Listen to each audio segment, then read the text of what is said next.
अस्सलाम वालेकुम।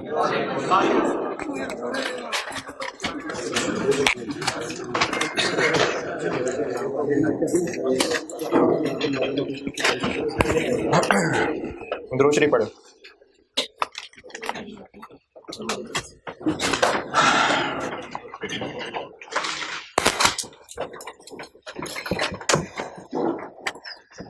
होमवर्क तो कोई नहीं दिया था। आपने तो लास्ट में क्वेश्चन कराया ना एग्जाम लेक्चर में तो कमिटमेंट पेमेंट्स आ रहे थे।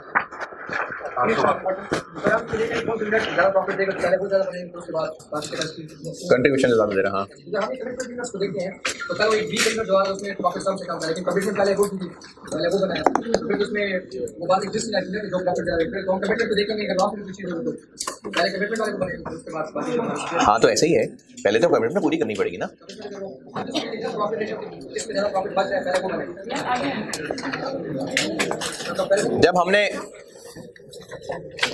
कोई डिसीजन करना है तो वो तब करना है जिस पे हमारी मर्जी चलनी है, उसी पे हमारा डिसीजन है ना। कमिटमेंट हम कर चुके हैं, उसको हम नहीं कैंसिल कर सकते, तो हमारी मर्जी तो फिर वो नहीं चल रही ना, उसके बाद हमारी मर्जी चल रही है।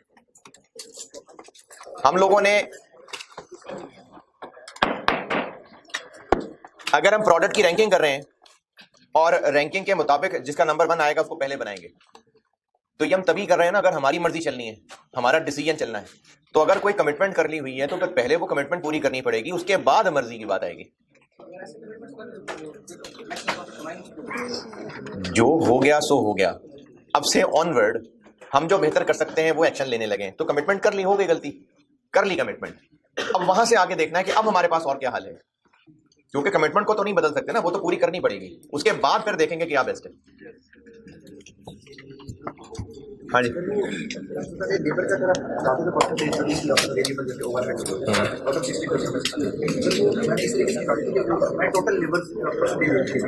कौन सी क्वेश्चन, कौन सा क्वेश्चन कह रहे हो?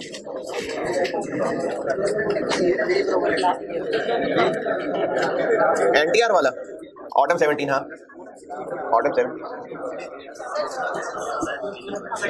अच्छा, लिमिटिंग फैक्टर वाली की बात करें। हाँ ठीक है।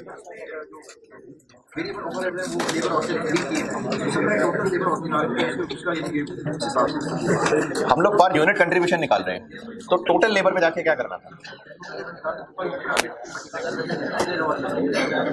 हम सारे वेरिएबल खर्चे पर यूनिट ले रहे हैं। स्टैंडर्ड कॉस्टिंग में भी चीज इतनी दफा की है कि लेबर का जो रेट है उसी की एक परसेंटेज वेरिएबल ओवरहेड दी हुई है, तो उस रेट पे परसेंटेज लगा लें। मैंने सिर्फ कहा था कि लेबर की रेलेवेंट कॉस्ट पे रेट नहीं लगाना, ये कहा था मैंने। वेज रेट पे तो लगाना है रेट, पहले टोटल तक जाएंगे फिर दोबारा पर यूनिट तक आएंगे, टोटल तक कैसे जाएंगे?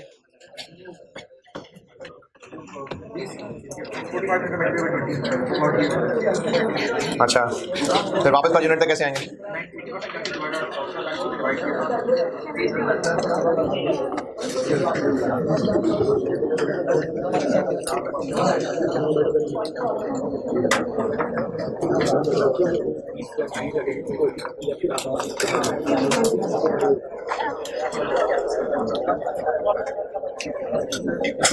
अच्छा, इसमें आप किसको किससे मल्टीप्लाई कर रहे हैं? अच्छा चल ठीक है, ठीक है ऐसे कर ले। 4500 से मल्टीप्लाई करें।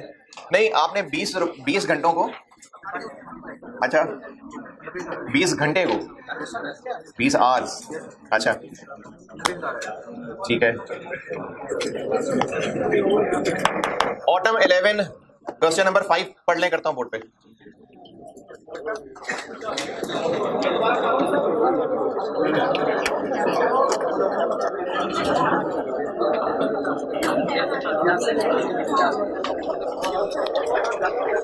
लिमिटिंग फैक्टर कराया था मैंने शुरू, अभी आज खत्म कराता हूं। 2 सवाल करा रहा हूं क्लास में। ऑटम 11 क्वेश्चन 5 पढ़ ले, मैं करता हूं बोर्ड पे।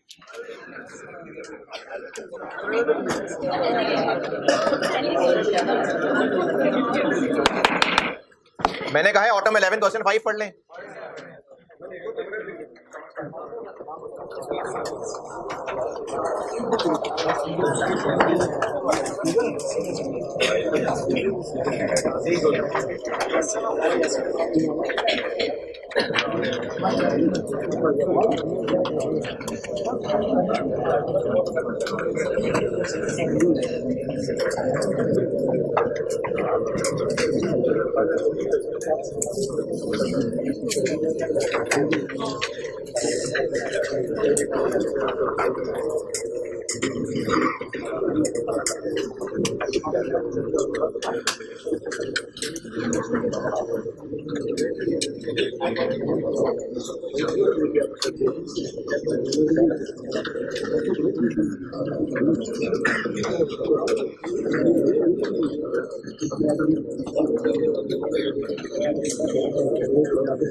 क्या जी, समझ नहीं आई।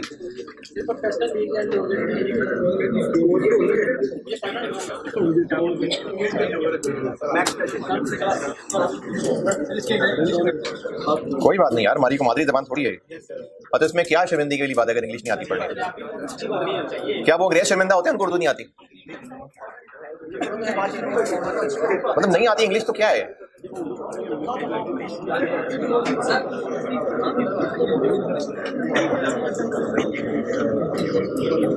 हाँ जी, क्या पूछ रहे हो?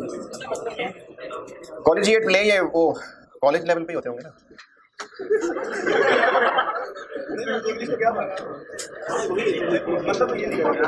तो और क्या होगा?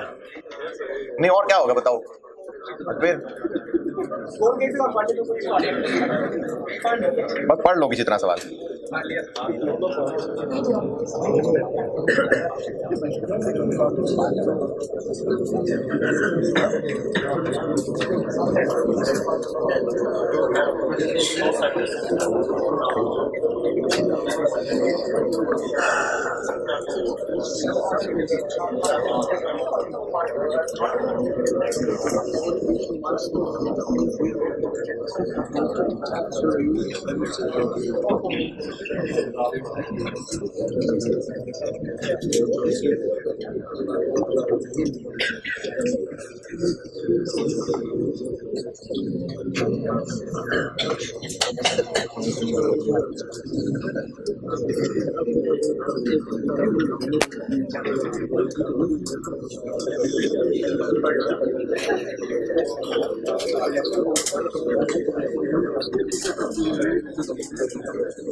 कौन से लेबर की बात कर रहे हैं? हाँ हाँ,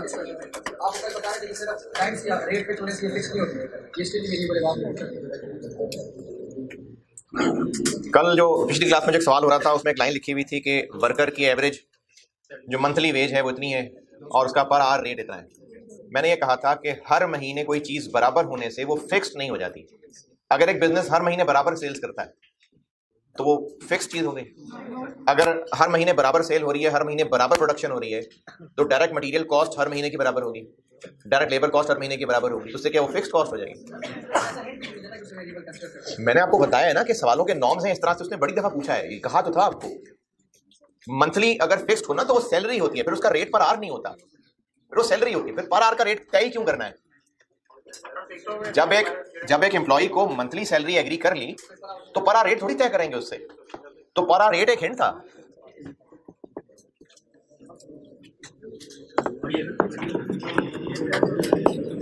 हाँ जी, पढ़ लिया।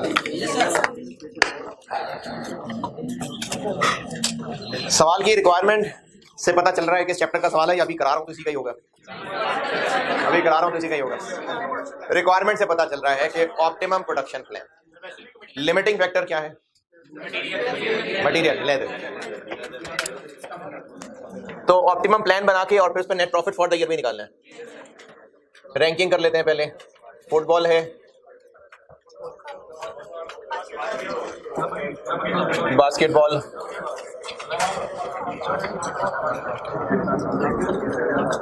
Sale price 2,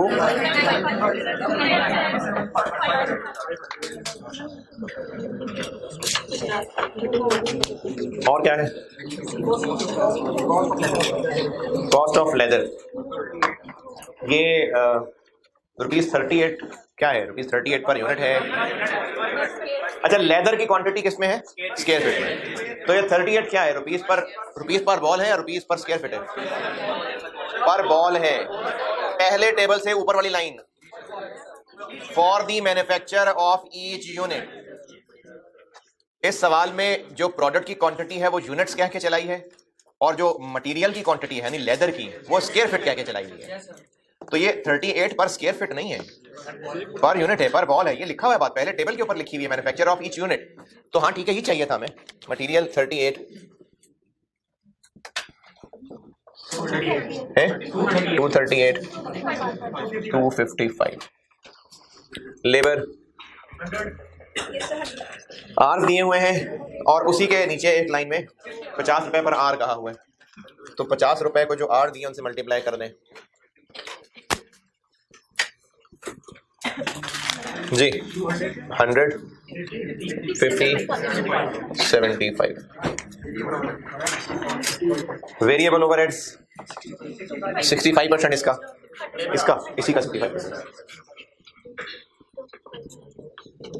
65, 25, 45। कंट्रीब्यूशन 92, 84, 125। ये हो गया जी कंट्रीब्यूशन पर यूनिट।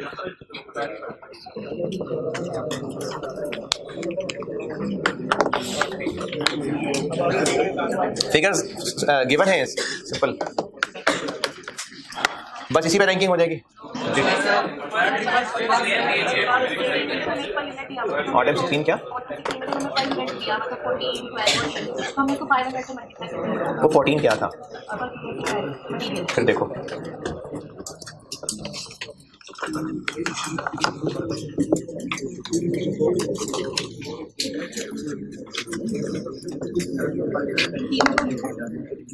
फोर्टीन क्या है? केजी।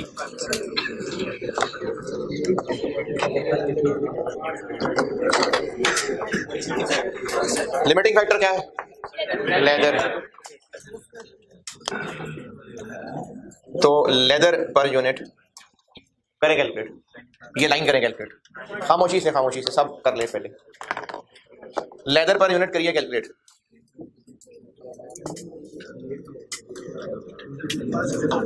अच्छा, जो इसको नोट करने में बिजी है कि चलो हम कुछ तो कर रहे हैं ना, छोड़ें इसको, पहले आप ये लाइन कैलकुलेट करें।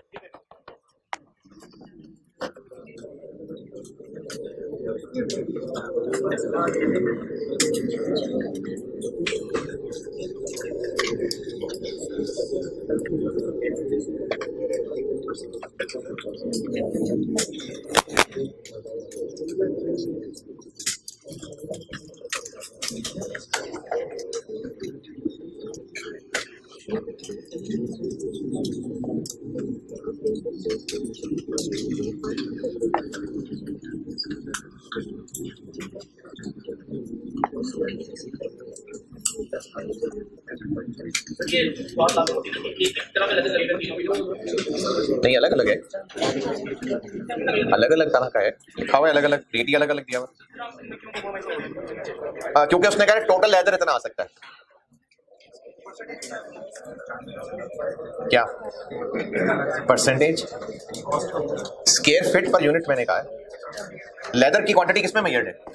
हाँ, तो हमने कंट्रीब्यूशन पर क्या करना है आगे? लेक्चर 87 सुन के बैठे हैं ना? कंट्रीब्यूशन पर यूनिट, ये प्रोडक्ट के एक यूनिट का कंट्रीब्यूशन निकला है। अभी हमें इसकी रैंकिंग किस बेस पे नहीं करनी, इसको पहले कंट्रीब्यूशन पर लिमिटिंग फैक्टर करना है, जो कि इस सवाल में लेदर है। तो लेदर की क्या क्वांटिटी बताई हुई है? Square feet. तो हमें रैंकिंग कंट्रीब्यूशन पर स्क्वायर फीट की बेस पे करनी है। तो पहले स्क्वायर फीट तो देख लें, 1 यूनिट के लिए कितना चाहिए। 2.5 या 0.4?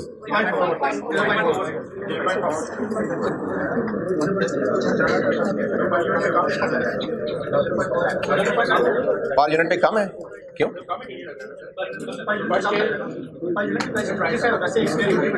अच्छा, $0.4.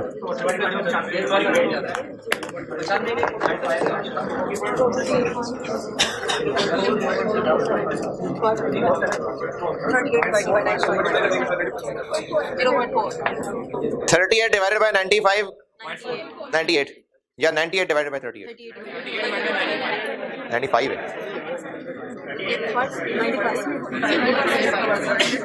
इस चैप्टर में भी, इस टॉपिक में भी और आगे डिसीजन मेकिंग में भी, बल्कि पूरी कॉस्ट में ही इन चीज़ों में बहुत ध्यान रखना होता है कि ये रुपीस पर यूनिट है कि रुपीस पर आर है कि आर्स पर यूनिट है कि आर्स पर यूनिट पर आर है। 38 क्या है? 38 पर प्रोडक्ट का 1 यूनिट। हमें क्या चाहिए? Square feet per unit. 95 क्या है? रुपीस पर स्क्वायर फीट। हमें आंसर चाहिए स्क्वायर फुट पर यूनिट में। तो अब इससे ये शक्ल कैसे बनेगी? मल्टीप्लाई कर देंगे तो रुपीस स्क्वायर हो जाएगा। अगर हम 95 को 38 से डिवाइड करेंगे तो वो रिजल्ट नहीं मिलेगा। 38 रुपीस पर यूनिट है और 95 रुपीस पर स्क्वायर फीट है।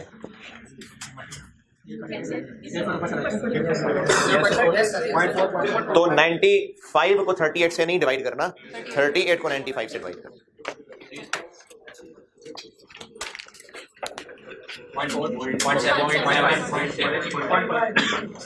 बस एक ये इसमें छोटा सा पॉइंट था और आगे भी प्रॉफिट में आके बताता हूँ, बाकी तो स्ट्रेट फॉरवर्ड ही है।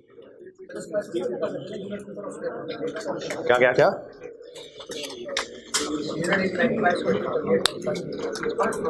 समझ नहीं आई बात।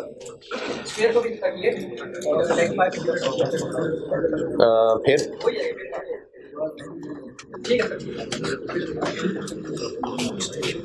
कंट्रीब्यूशन पर स्क्वायर फीट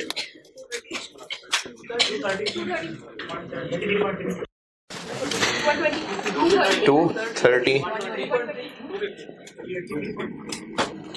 तो पहली पोजीशन किसने हासिल की है?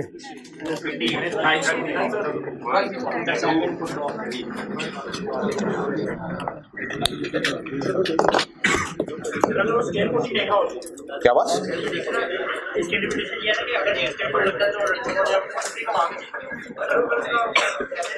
तो वो हो गया ना कवर इसके अंदर, हो तो गया लेस।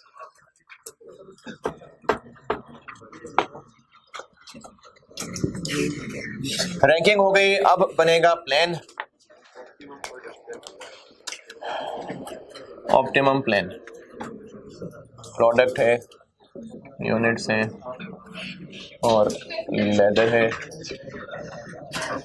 रिक्वायर्ड और बैलेंस। कितने बैलेंस से शुरू होगा? 38।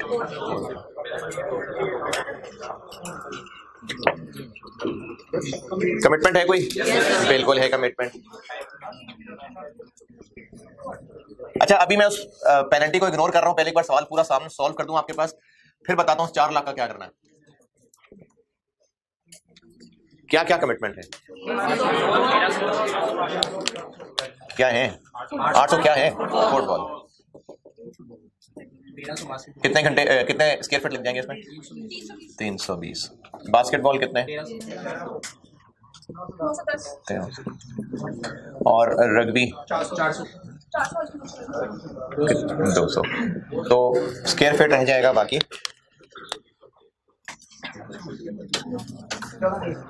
नहीं यार, 24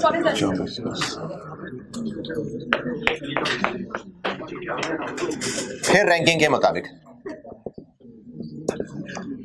पहला नंबर रग्बी बॉल का। कितने बनाएंगे रग्बी बॉल?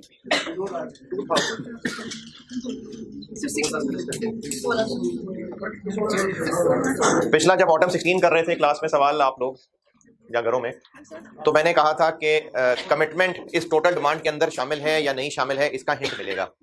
ऑटम 16 में शामिल थी नहीं थी ये तो नहीं बताया था। ऑटम 16 में नहीं थी क्योंकि 1000 लोकल बताई हुई थी और 800 एक्सपोर्ट थी, तो जाहिर अलग था। यहां पर ये टोटल डिमांड में शामिल है कि नहीं शामिल है, बताया हुआ शामिल है, तो फिर दोबारा थोड़ी 2000 बनाएंगे, 1600 बनाएंगे।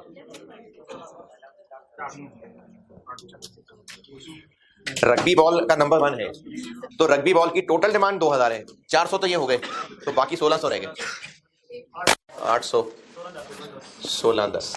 फिर दूसरा नंबर फुटबॉल का, पहली लाइन तो आई जाती है वैसे, दूसरी लाइन लिखने से पहले देख लिया करें बन रहे हैं कि नहीं बन रहे। तो फुटबॉल सारे नहीं बन रहे।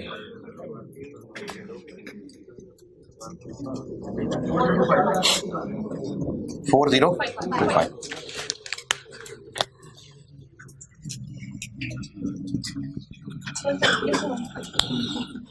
ये ऑप्टिमम प्लान।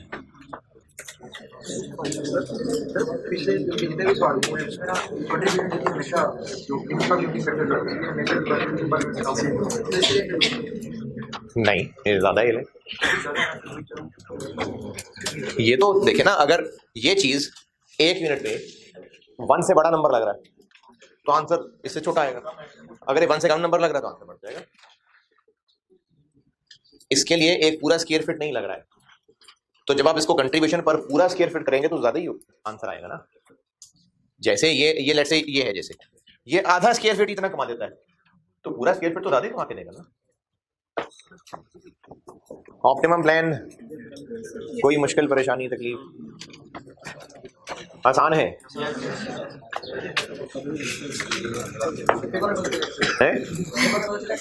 अब ये इसका मिक्सचर सवाल भी आए हैं और इसके बाद मेक और बाय कराऊंगा तो उसमें भी यही टेक्निक ही रिपीट हो रही होंगी।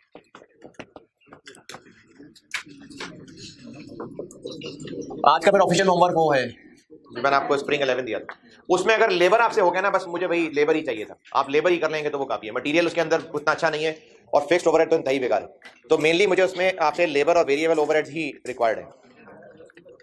होमवर्क है स्प्रिंग 11 क्वेश्चन नंबर 4, इसका सोल्यूशन कल आपको दिया था।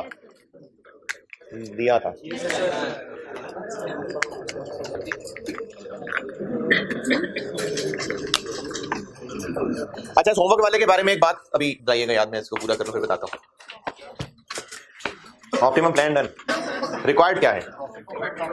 Profit for the year, profit for the year निकाल लेते हैं।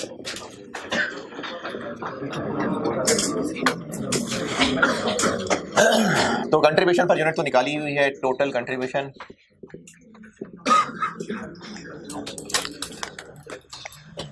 फुटबॉल 92। अच्छा, फुटबॉल के बनाएंगे हम 801 और 40-25 एक 48 इंटू 92 4439 बास्केटबॉल के बनाएंगे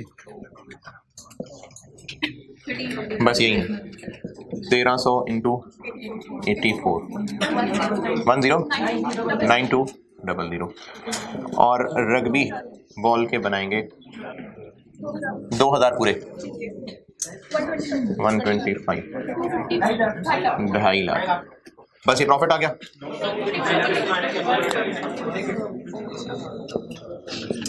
करें फिक्स्ड ओवरहेड कैलकुलेट करें।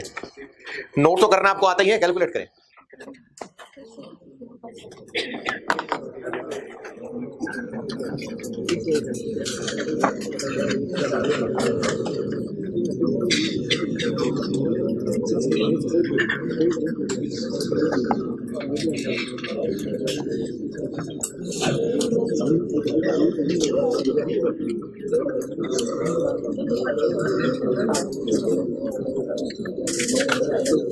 है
जी कितना 66 क्या 66 66,000 1 लाख। अच्छा फिक्स्ड ओवरहेड्स कैलकुलेट कर रहे होंगे आप लोग 4 रुपए इंटू लेबर आवर्स कैसे निकलेंगे इनके हिसाब से? टोटल जितने बनाए इनके हिसाब से क्यों नहीं? इनके हिसाब से क्यों नहीं? हम तो ये बनाने लगे।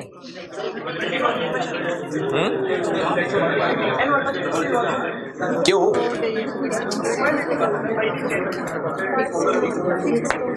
तो ये भी तो बजट ही बन रहा है, हो चुका, एक्चुअल हो गया, ये बजट ही है ये भी। लेकिन हमने लेबर जब डिफाइन की थी तब तो ये हमने यूनिट निकाली थी, हमने पोस्टमेंट करके निकाली होगी जो हमने अपने यूनिट होते ना। अच्छा, जो लोग 4 रुपए को टोटल आवर्स से मल्टीप्लाई कर रहे हैं और टोटल आवर्स ऐसे निकाल रहे हैं कि जितनी प्रोडक्शन प्लान ये है, तो फिर ये तो वेरिएबल कर दिया ना आपने, तो इसलिए इससे नहीं मल्टीप्लाई करना। 4 रुपए निकला कैसे था? बजटेड फिक्स्ड ओवरहेड्स को बजटेड आवर्स से डिवाइड किया होगा, तो बजटेड आवर्स ये नहीं है। बजटेड आवर्स वो है 66,000 आंसर है। बजटेड आवर्स वो हैं जो दूसरे टेबल में प्रोडक्शन आपको नंबर ऑफ यूनिट्स नजर आ रहे हैं। तीसरे टेबल नहीं, दूसरे टेबल में 5,000 3500 2,000 इनकी बेस पे निकला होगा यकीनन 4 रुपए, क्योंकि फिक्स्ड ओवरहेड्स ओरिजिनली टोटल चीज होती है।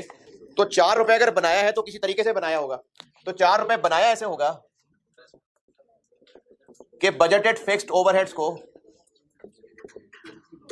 बजटेड लेबर आवर्स से डिवाइड किया होगा। तो बजटेड लेबर आवर्स वही हैं जो बजटेड प्रोडक्शन के लिए चाहिए थे। ये तो हमारा वैसे ऑप्टिमम प्रोडक्शन प्लान है, वरना साल का बजट तो वो बनाया था जो दूसरे टेबल के अंदर लिखा रहा है, तो उनके हिसाब से आर्ट निकलेंगे। यानी 5,000 इंटू 2, 3,500 इंटू 1, 2,000 इंटू 1.5,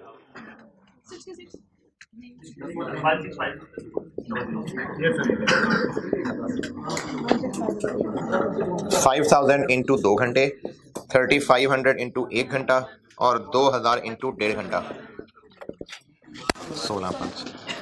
ये है बजटेड लेबर आवर्स। तो इस तरह फिर बजटेड फिक्स्ड ओवरहेड्स आ जाएंगे 66,000।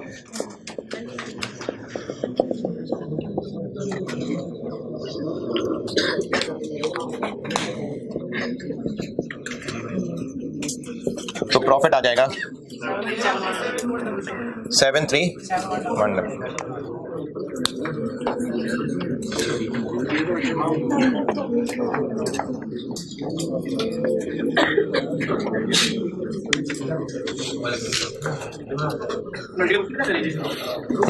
बताता हूँ।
पेनल्टी का क्या करना? अगर हमारा प्रॉफिट बढ़ा उसके लॉस में अगर हम ये कमिटमेंट पूरी ना करें तो पेनल्टी पड़ती है। नहीं, लेकिन क्या पता इसको कैंसिल करना ज्यादा बेहतर हो।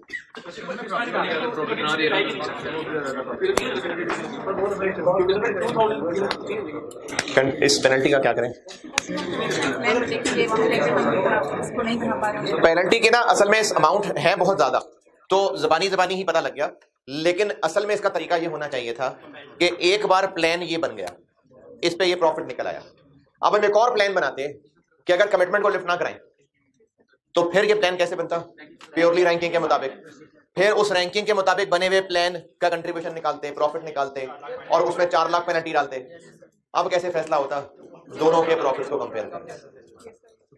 दोबारा 4 लाख काफी बड़ी अमाउंट है, इनसे इतना कुछ ज्यादा प्रॉफिट यानी अगर आप सिर्फ ये कमिटमेंट वाले ऑर्डर को देखें ना, इनका कैलकुलेट अगर आप करके देखें तो तकरीबन 2,32,000 के करीब बनता है।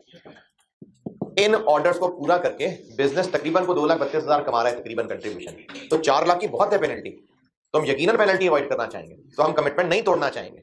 लेकिन वैसे कह रहा हूं कि इसका असल ऑफिशियल तरीका यह होना चाहिए था कि एक बार प्लान ऐसे बने और एक और कमिटमेंट इग्नोर करके सिर्फ रैंकिंग की बेस पे, और अगर सिर्फ रैंकिंग की बेस पे प्लान बनाएंगे, उस पर जब प्रॉफिट निकालने लगेंगे तो फिर पेनल्टी माइनस करेंगे, फिर दोनों के प्रॉफिट्स को कंपेयर करेंगे, जो प्रॉफिट ज्यादा होगा वो प्लान ऑप्टिमम होगा।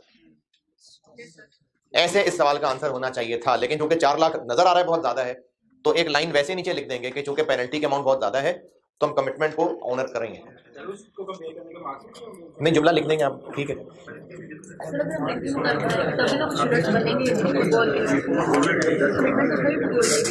हो सकता है कि इसका नंबर ही ना आए।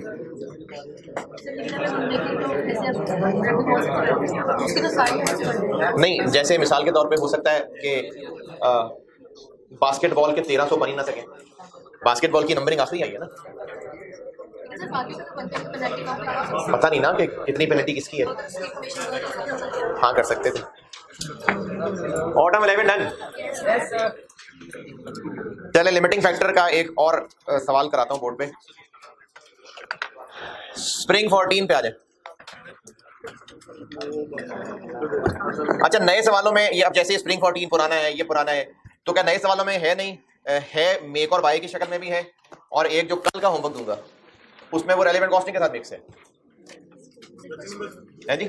अभी आप आए स्प्रिंग 2014 क्वेश्चन नंबर 7।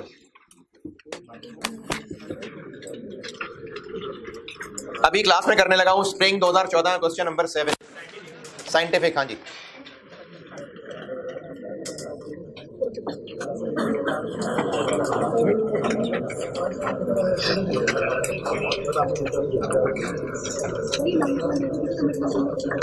क्या बात?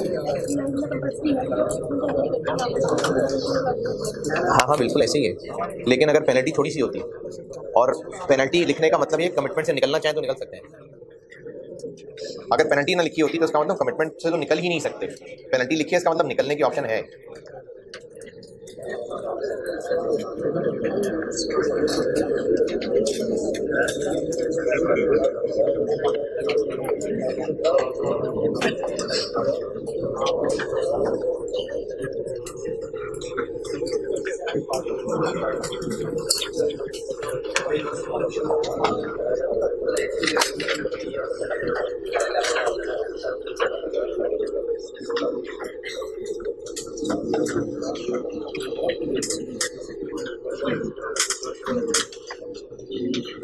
अहमद यार मैं इसको तो बुला लो, ऑफिस बॉय को मार्कर देने मैंने रिफिल के लिए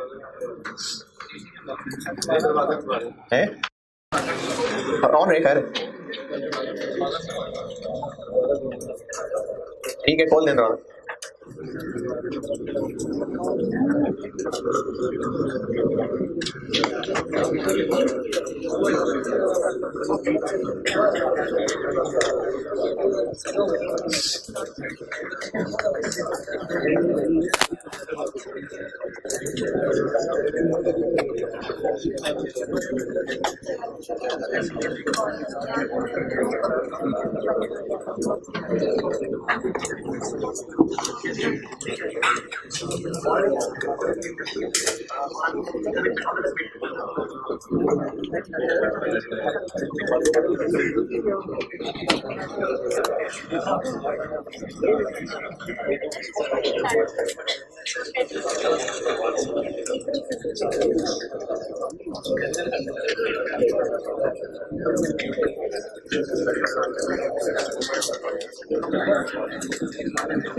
सवाल कौन सा है?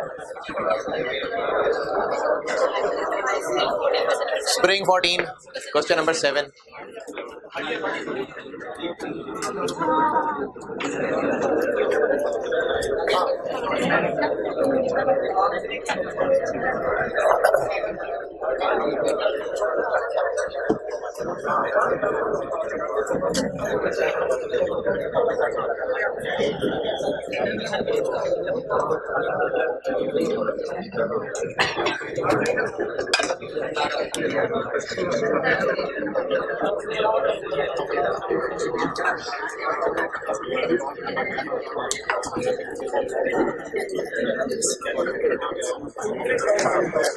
हाँ जी, पढ़ लिया होगा।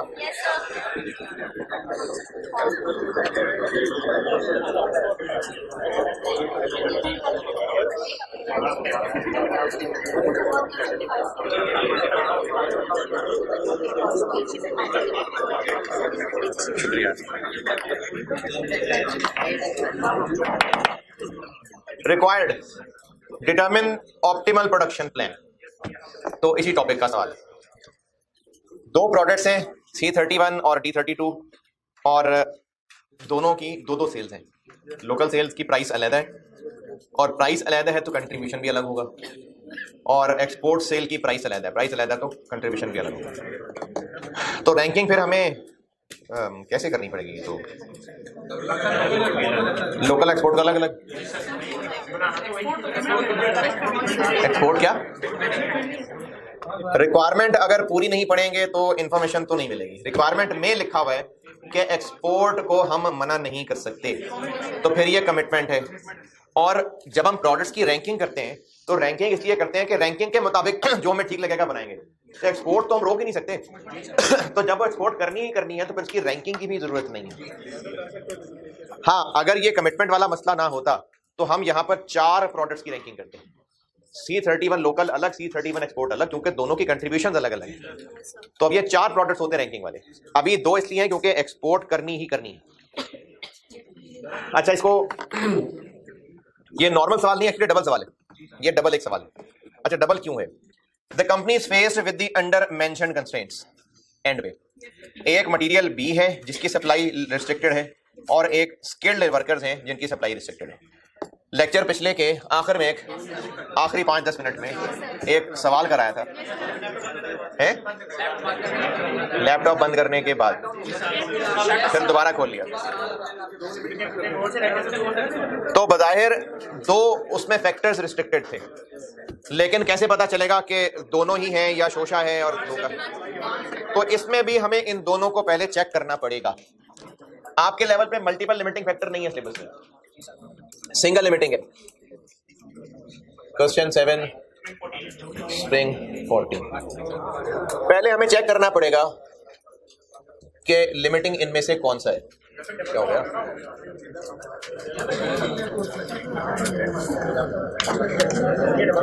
क्या जी?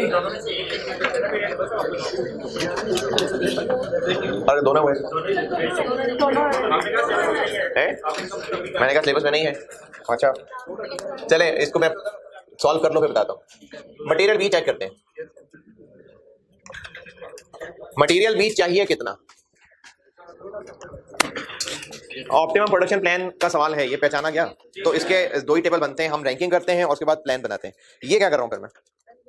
पहले देख रहे हैं लिमिटिंग फैक्टर कौन सा है, क्योंकि बज़ाहिर 2 लग रहे हैं। C31 के लिए C31 हमने 40 एक है और 25 एक है, 65,000 बनाने हैं और एक के लिए लगेगा 3.5 किलो, तो टोटल किलो लग जाएंगे 22,7,5 और D32 बनाने हैं 50 और 24 74, इस पे लग जाएगा 2.6 192। तो हमें टोटल किलो चाहिए 9900, जबकि अवेलेबल कितने हैं 27700 पर मंथ हैं। जबकि हम इस वक्त जो सवाल सॉल्व कर रहे हैं वो पूरे साल का कर रहे हैं। कैसे पता पूरे साल का कर रहे हैं? क्योंकि पॉइंट नंबर 1 में लिखा हुआ है एनुअल और रिक्वायरमेंट में भी लिखा हुआ है फॉर द नेक्स्ट ईयर। तो 27,700 तो महीने का है, 27,700 इंटू महीने होते हैं 12, 332 433, ये लिमिटिंग। लेकिन दूसरा भी चेक करें,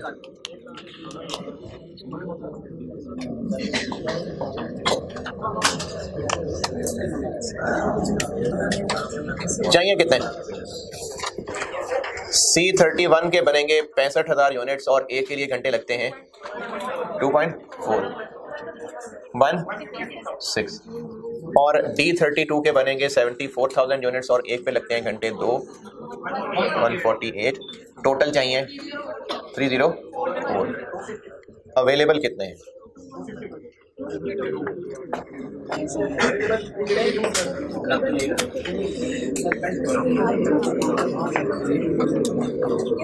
अवेलेबल कितने हैं कैलकुलेट करें सारे सारे, मतलब सारे नहीं, मैंने गलत नहीं कहा, सही भी नहीं कहा।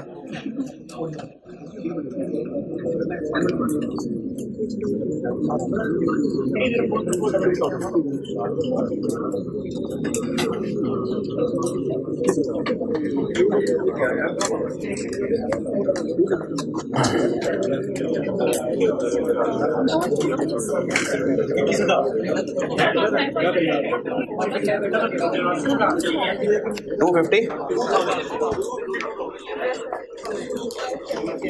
एक शिफ्ट में 8 घंटे, दिन में 3 शिफ्टें, महीने में 25 दिन, साल में 12 महीने, और लोग हैं 35। 3 शिफ्टें।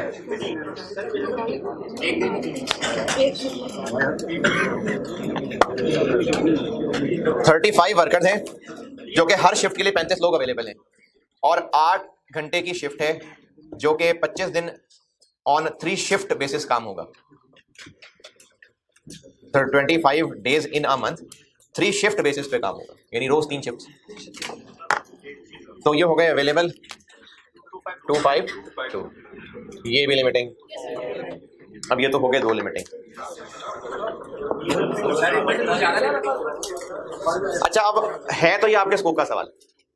2 लिमिटिंग हो गए तो फिर डबल सवाल हो गया, 2 दफा सवाल सॉल्व कर लेते हैं। जी जी,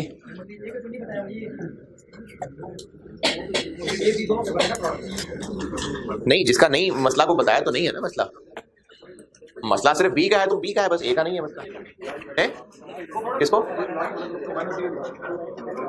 क्या ए की भी कोई रिस्ट्रिक्शन लगी हुई है? तो फिर इसको क्या चेक करना है? सी डी ई से भी बन रहा होता। रिस्ट्रिक्शन किस बात की है? सिर्फ मटेरियल बी की है। जी,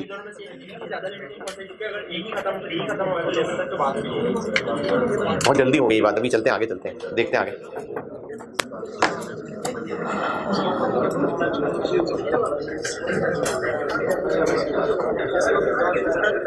कैसे पता चलेगा कौन सा पहले खत्म हो रहा है? रैंकिंग ही देखनी पड़ेगी ना। तो दोनों के हिसाब से हमें डबल सवाल सॉल्व करना पड़ेगा और रैंकिंग दोनों की करनी पड़ेगी है? नहीं, इसलिए 16 का है ना, वरना तो ये 11-12 नंबर का सवाल होगा। एक्सपोर्ट की रैंकिंग क्यों नहीं करने लगे? Sale price 1965, material A kilo बताए हैं और किलो का रेट बताया है।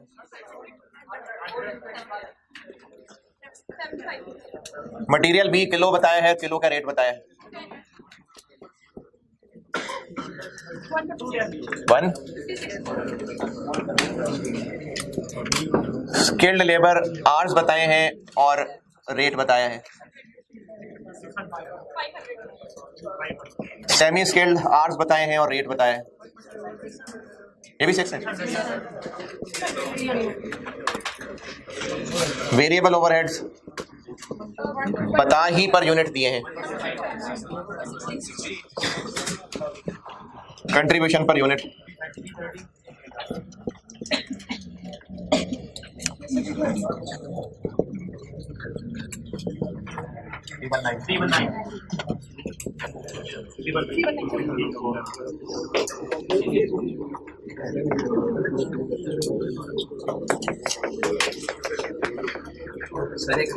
जी जी, नहीं सॉल्व कर रहे हैं।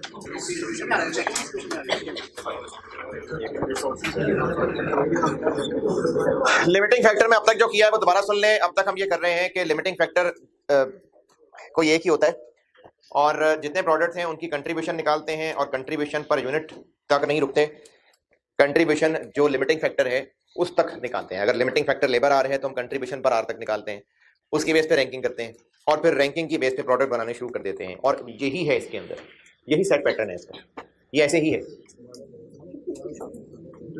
क्या दोबारा बता दूं, ये ऐसे ही है।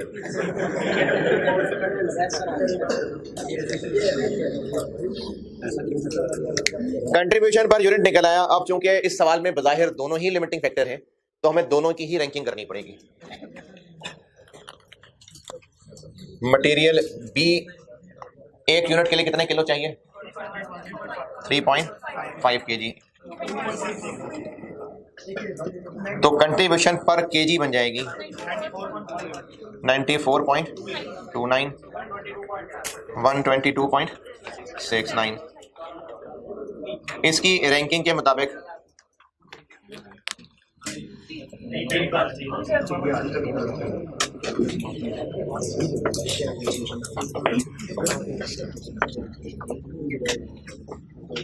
और क्योंकि लेबर भी लिमिटिंग है तो उसकी भी रैंकिंग देखनी पड़ेगी। इसके लिए चाहिए 2.4 आवर्स और इसके लिए 2 आवर्स, तो कंट्रीब्यूशन पर आवर हो गई 137.5 159.5। तो अगर लेबर के हिसाब से देखें तो भी यही डी बेहतर है।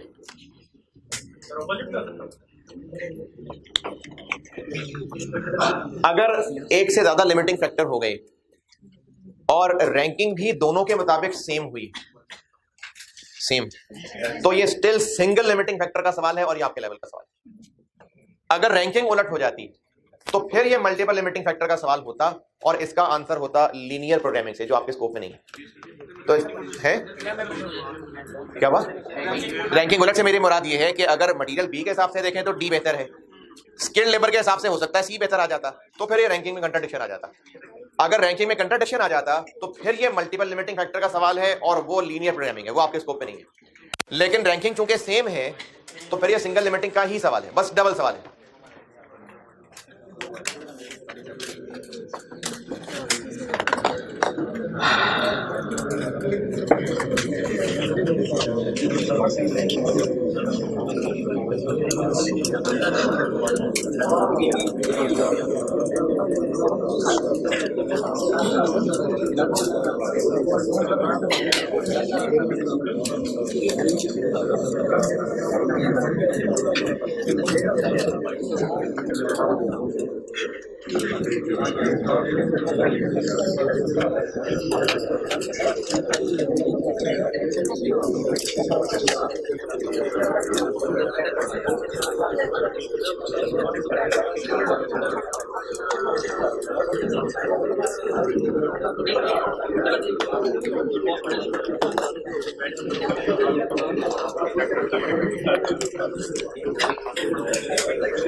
रैंकिंग तक ओके।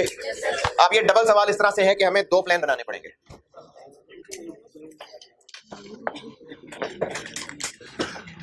एक प्लान बनाना पड़ेगा मटेरियल के एतबार से। अच्छा, जब मटेरियल के एतबार से बना रहे होंगे तो हम कह रहे होंगे मटेरियल भी मसला, बस बाकी कोई मसला नहीं है। दोबारा बताता हूं, दो लिमिटिंग है चूंकि, तो दो प्लान बनाने पड़ेंगे। अगर प्लान मटेरियल बी के एतबार से बन रहा है कि मटेरियल बी मसला है, तो इसका मतलब बाकी मसले नहीं है। तो मटेरियल बी का प्लान सिर्फ मटेरियल बी को मसला समझते हुए बना रहे हैं हम। कैसे रखें, कहाँ रखें, कहाँ रखें इसको,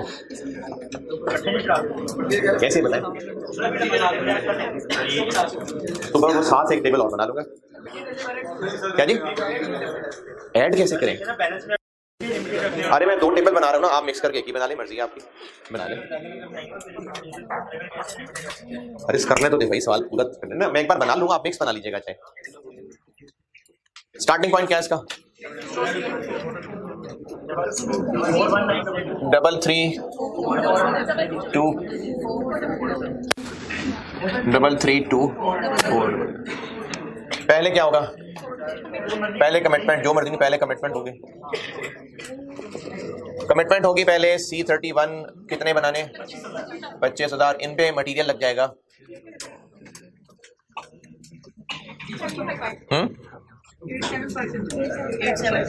87। D32 कितने एक्सपोर्ट करने हैं? इन पे मटेरियल लग जाएगा 62400। बाकी बच जाएगा 182,500। फिर रैंकिंग की बेस पे आएंगे, पहले बनाएंगे डी बना लेंगे 50। कितने किलो लग जाएगा? 130। बाकी रह जाएगा 52,500। फिर बनाएंगे C31। C कितने बन जाएंगे? 15,000। 15,000। सी हम 15,000 बना सकेंगे।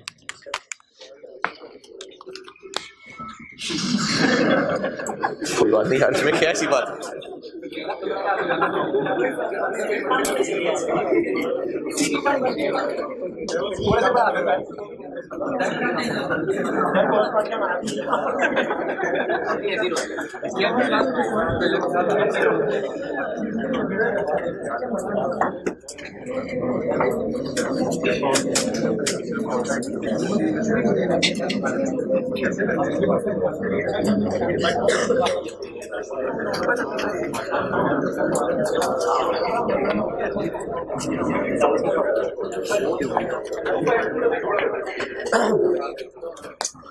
अच्छा, जिन्होंने ये टेबल दोनों साथ कंबाइन चलाने हो कंबाइन भी चला सकते हैं। मैंने तो दो अलग अलग दिखा रहे थे कि मुश्किल ना हो।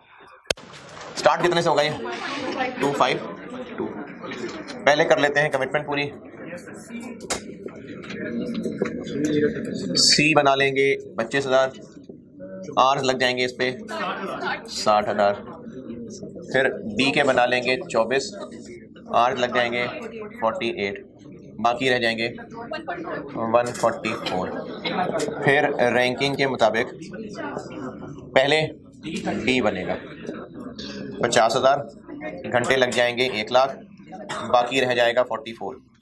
फिर सी बना लेंगे, नहीं 18। तो इनमें से ऑप्टिमम प्लान कौन सा है? दोनों ऑप्टिमम।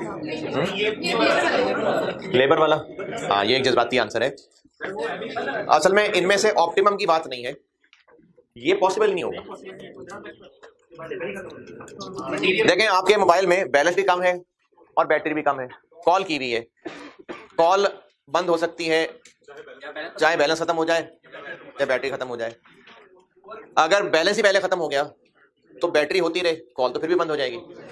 तो ये मटेरियल बी के मुताबिक 15,000 बन सकते हैं बस, और लेबर के मुताबिक इतनी लेबर की गुंजाइश है।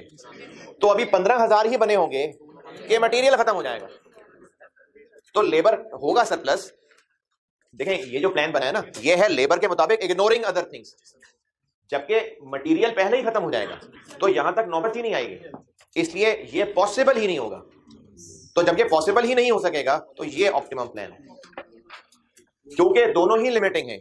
यहां पर हमने इग्नोरिंग लेबर बनाया था, यहां पर इग्नोरिंग मटेरियल बनाया था, तो नजर आ रहा है कि मटेरियल पहले खत्म हो जाएगा। मटेरियल की लिमिटेशन ये है कि बस सिर्फ 15,000 तक बने होंगे कि मटेरियल खत्म हो जाएगा। तो जब मटेरियल ही खत्म हो जाएगा तो लेबर फिर आगे क्या बना देंगे? तो इसलिए लेबर की अवेलेबिलिटी का इशू नहीं रहा, असल लिमिटिंग फैक्टर ये। तो इसका कंक्लूजन ये होगा कि चूंकि हम मटेरियल ही से कम ही यूनिट बना पाए होंगे कि वो खत्म हो जाएगा, तो मटेरियल ही लिमिटिंग फैक्टर है और ये वाला प्लान ऑप्टिमम प्लान। तो ये डबल सवाल कि अगर एक से ज्यादा लिमिटिंग फैक्टर हो गए तो जी हम कंक्लूजन बताएंगे ना कि मटेरियल चूंकि पहले खत्म हो जाएगा, कम यूनिट बन सकेंगे, इसलिए यही ऑप्टिमम प्लान है।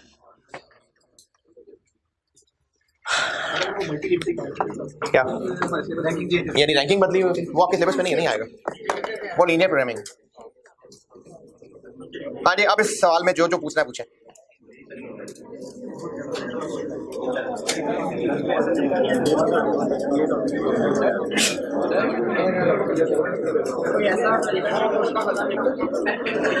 कैसे? उसके लिए भी तो रैंकिंग ही देखनी पड़ेगी ना। क्या जी? आखिर में इंग्लिश की लाइन ये आ जाएगी, आखिर में हम कंक्लूजन ये बता रहे होंगे कि मटेरियल ही असली लिमिटिंग है, क्योंकि इससे ही प्रोडक्शन कम हो सकेगी। 15,000 की प्रोडक्शन होगी कि मटेरियल खत्म हो जाएगा, तो मटेरियल ही रियल लिमिटिंग फैक्टर है, इसलिए मटेरियल बी के तहत बना हुआ प्लान ही ऑप्टिमम प्लान है। चाहा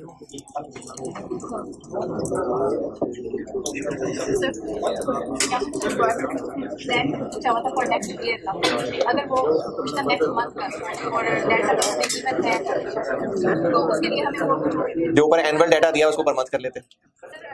जब हम पर मंथ कर रहे होते तो हम ये एज्यूम कर रहे थे कि हर महीने बराबर है। बराबर सेल है।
तो फिर ये चार की रैंकिंग होती है। नहीं, सवाल तो डबल सवाल तो दो प्रोडक्ट की वजह से नहीं है, दो फैक्टर्स की वजह से।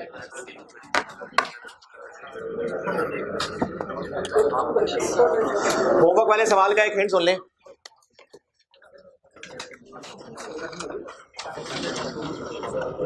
अगर हमें एक जॉब पे 9000 यूनिट्स बना के देने हैं और प्रोसेस में 10% लॉस होता है तो हमें 10,000 यूनिट्स बनाने शुरू करने पड़ेंगे। अगर ये लॉस 60% कंप्लीशन पे जाके होता है, यानी प्रोसेस 60% कंप्लीट हुआ होगा तो लॉस होगा। मटेरियल कॉस्ट कितने की लगेगी? पूरे 10,000 पे। लेबर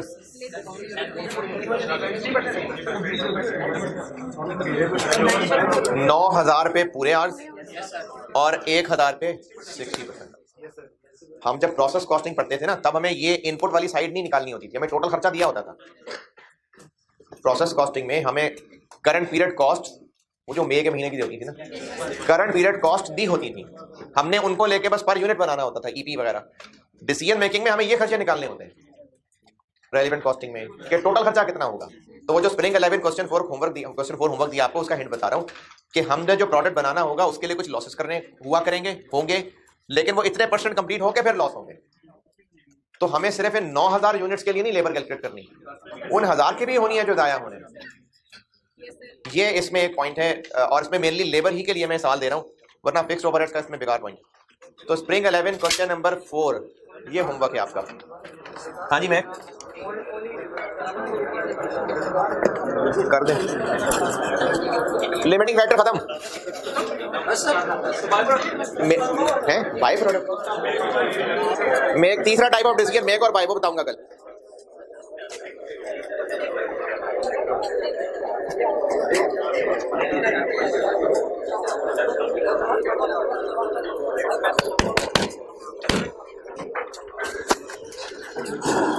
कोई आखिरी बात अगर किसी को याद हो।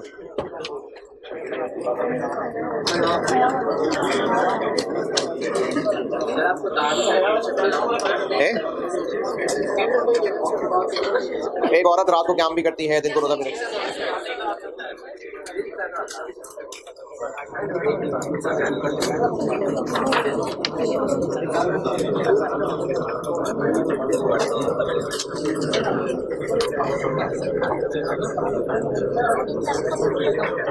एग्जाम इजाजत। एग्जाम में बैठा स्टूडेंट अगर उसको क्वेश्चन पेपर नहीं आता है तो आउट ऑफ सिलेबस चीज होगी तो वो परेशान होगा, पछता नहीं रहा होगा। आउट ऑफ सिलेबस चीज पछतावा नहीं हो रहा होगा। पछतावा किस बात का हो रहा होगा? और ज्यादा पछतावा होगा कि मैं पढ़ने वाला था, मुझे मौका भी मिल गया था, बस पढ़ ही नहीं सका, तो पछतावा होगा। अच्छा, एक बात और, जब किसी एक इंतहाई ऐसी यूजलेस बेकार बात की मिसाल है तो कुछ तशबीह हो सकती है। यानी अगर ये जो तशबीह दी जाती है, मिसाल दी जाती है, तो ये रिलेट करने के लिए, जैसे तुम गधा कहीं मरा पड़ा है, उसी के पास बैठ के अगर लोग बैठे हुए हैं तो वो क्या कर रहे हैं? तो एक गधा ऊपर से वो भी मरा हुआ, तो वक्त ही ज़ाया कर रहे हैं ना। अबू दाऊद 4855 सैयदना अबू हुरैरा रज़ियल्लाहु अन्हु से रिवायत है कि रसूलुल्लाह सल्लल्लाहु अलैहि वसल्लम ने फरमाया, जो लोग किसी मजलिस में, मजलिस मतलब गैदरिंग, जो कि दोस्तों की गैदरिंग भी हो सकती है, फैमिली गैदरिंग भी हो सकती है, जो लोग किसी मजलिस से अल्लाह ताला का जिक्र किए बगैर उठ जाते हैं। अच्छा, जिक्र से मुराद तज़किरा, जैसे जब हम किसी इंडिविजुअल का जिक्र कर रहे होते हैं, उसकी गायबाना, तो या तो अच्छा जिक्र होता है, बुरा जिक्र होता है। अगर अच्छा जिक्र हो रहा होता है तो अच्छा जिक्र करने से जिस शख्सियत का जिक्र कर रहे हैं उसके साथ मोहब्बत और बढ़ेगी, ताल्लुक बढ़ेगा। और अच्छा जिक्र हो रहा है तो शायद उसके एहसान और फील होने लग जाएंगे, मोहब्बत बढ़नी शुरू हो जाएगी। जैसे शायद आप में से किसी ने एक्सपीरियंस शायद किया हो कि जिनके अब्बा जी बाहर होते हैं और वो बड़े ही अरसे से बाहर हैं, और जब इतने अरसे से बाहर हैं तो ना उनसे कोई मिलना है, ना कोई ख़ास बातचीत है, और घर में भी अगर कोई तस्करा नहीं हो रहा तो बस अब्बा हैं, बस, इससे ज़्यादा नहीं है कुछ, वो ताल्लुक शाल्लुक वाली बात नहीं है, क्योंकि जिक्र कोई नहीं हो रहा। चले हदीस पे वापस, जो लोग किसी मजलिस से अल्लाह ताला का जिक्र किए बगैर उठ जाते हैं, क्योंकि जब अल्लाह का जिक्र होगा तो डेफिनेटली अच्छा जिक्र होगा, और जब तक अल्लाह का जिक्र होता रहेगा तो अल्लाह से ताल्लुक बना रहेगा। जब अल्लाह का जिक्र होता रहेगा, ताल्लुक बना रहेगा। अच्छा, जिक्र का मतलब सिर्फ साइड में बैठ के तस्बीह करना नहीं है। अभी हम क्या कर रहे हैं? अल्लाह की तस्करी कर रहे हैं ना। जो लोग किसी मजलिस से अल्लाह ताला का जिक्र किए बगैर उठ जाते हैं तो वो ऐसे हैं जैसे वो किसी मुर्दार गधे के पास से उठे हों, और ये मजलिस मतलब ये गैदरिंग उनके लिए क़यामत के रोज हसरत का बाइस होगी। हसरत मतलब पछतावा। दोबारा, जो लोग किसी मस्जिद से अल्लाह ताला का जिक्र किए बगैर उठ जाते हैं तो वो ऐसे हैं जैसे वो किसी मुर्दार गधे के पास से उठे हों, और ये मजलिस उनके लिए क़यामत के रोज हसरत का बाइस होगी। कल मुलाकात होगी, डबल मुलाकात होगी कल।